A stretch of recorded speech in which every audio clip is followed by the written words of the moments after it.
that if the Democratic Party is going to make inroads, now is the time.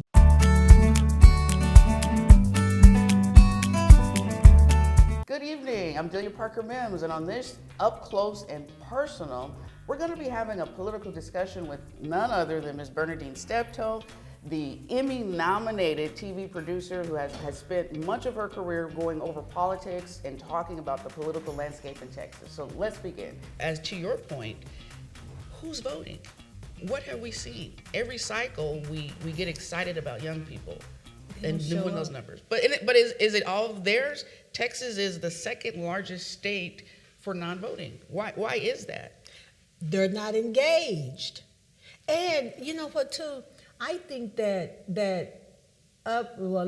say that 2026 will change in the terms of that. My opinion, the Democratic Party had become used and accepted just losing. You know what? Okay, and I think the current state party chair is trying to change that as well, and others have. But when you get the mentality that we're just not going to win, then you don't put in the effort to engage and cross over trying to, in the state of Texas is difficult, but you have so many unhappy voters, particularly in the Republican Party, that if the Democratic Party is going to make inroads, now is the time. But they must be cautious that once they bring them over to, because you have a lot of dissatisfaction with the current administration. Federal administration, presidential administration. But once they come over, because look at your Senate 9 race. Yeah. Can the Democrats keep them? That momentum. See, here's the problem. It's the biggest problem or the biggest blessing, depending on how we move. And so what we're trying to do in Denton County is make it the biggest blessing. But Democrats represent America. We're not one homogenous type of voters. We represent what America is, and right now Republicans are representing what they want America to have been. It is no longer going to be the primarily white, Judeo-Christian, that would be kind of a stereotypical Republican. But the Democratic Party is everyone. It's atheists, it's people of belief, all faiths, it's people of no faiths, it's people of all different races, all people of orientations. And so they come to the political process with their own identity issues that they want to propound. And so in our county, one thing I want to do is try to get to the point where we realize what keeps us together as opposed to apart. And staying on that identity is what makes us fight each other, but it doesn't matter what your identity is. You need affordability. You need health care. You need a good education. And if we can get back to that, that was the cornerstone of the Democratic Party. Even though we're so diverse, we were the working people's party. And you know what? I mean, excellent speech. But here's the deal.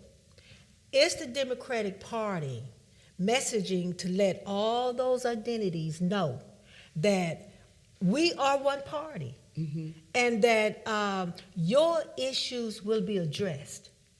I think that you see a lot of the intra-party fighting because it's the fight to make sure that my issue and my concern is dealt with. Right. So somewhere along the line, those members of the Democratic Party are not believing that because you're seeing too much fighting in order to make sure that the focus is on that particular identity. Yeah. So, and then with the Republican Party, which I think that they're if the Democrats, and we're only talking about Democrat, and that's you're definitely Democratic then. I'm looking at it as an analyst because if the Democratic Party, hopefully, if they want to expand, is looking at that, but a few more cycles, the Republicans are going to have to too, because have to readjust. They're going to have to. Yeah. If you look at prior to redistricting, not this last one, but prior to when Democrats made so many inroads, made a lot of inroads within the state of Texas, okay, you saw little tweeting coming out talking about, well, we need to stay alive or whatever. But once they redistricted, and cut up those and put more, it just went away because the people who are voting in the Republican Party are those who are Make America Great Again. Right, right. And So, yeah. but and here's what I say. Here's what I'm saying too. Both party is going to have to look at itself. Yeah. And say, if I want to expand, this is what I'm going to have to do. But the Republicans are going to have to lose some elections, and the Democrats are going to have to win some in order for that realization to come into. That's true. Yeah. Yeah. I'm down with the Democratic Party, but I believe that we are best served if we're purple, to be honest with you. And if we can get there, if we can start winning elections. I'm pushing Democrats because we have to start winning, and until we do, Republicans don't have to listen to us. Not in the state of Texas, because we're not coming close to winning. But once we do start winning, I think it's going to make all of our representatives have to listen to their constituents, because it doesn't have to be all Democratic. It's all Republican now. We've seen that they don't manage well. They message great. They govern horribly. But if we have two strong parties, typically they should make each other stronger, and we went away from that a long time ago. Oh, yes, and then you know what, you just said that the elected officials or leaders would have to listen to their voters and their constituency. But here's the deal. Those constituencies and those voters must hold those elected officials accountable once they get into office. Because if they get into office and you have one extreme side of it, and they're doing all the voting, that's where they're going. Regardless of what the majority of that district or the majority of those constituents are telling them. They don't care. They're going to pay attention to who's voting. They're going to pay attention to their primary voters, who are all on each side are kind of extreme.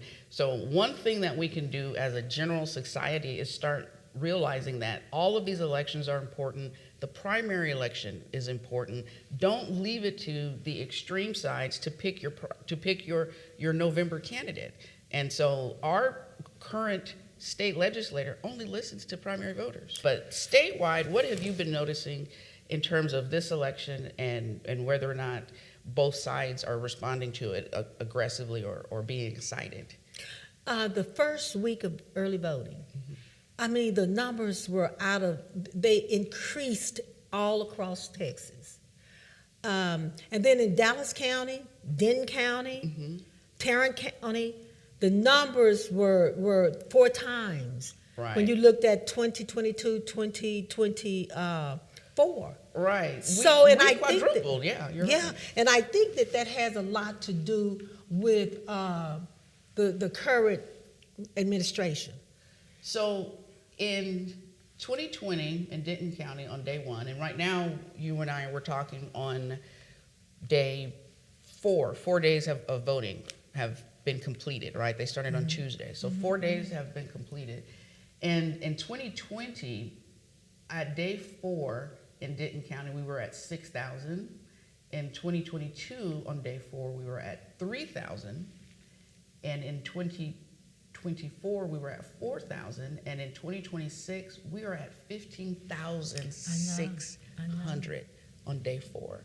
But you know what? Watching this type of turnout, and it's going to be incumbent upon you as the chair, that you have to keep the voters going to the polls, because sometimes what we have seen, heavy turnout during the primary, but the general slacks off. Or either they've all voted during the primary, they don't come out on the on election day. Yeah. So that's phenomenal. If it continues, and those who vote only on election day comes out as well, and that is these numbers are not reflective of those people as well, Texas is going to have a turnout that's unbelievable. Yeah, that is unbelievable. That's 15,000. And the question is, the turnout among Democrats, will that turnout be enough to flip some of those statewide seats?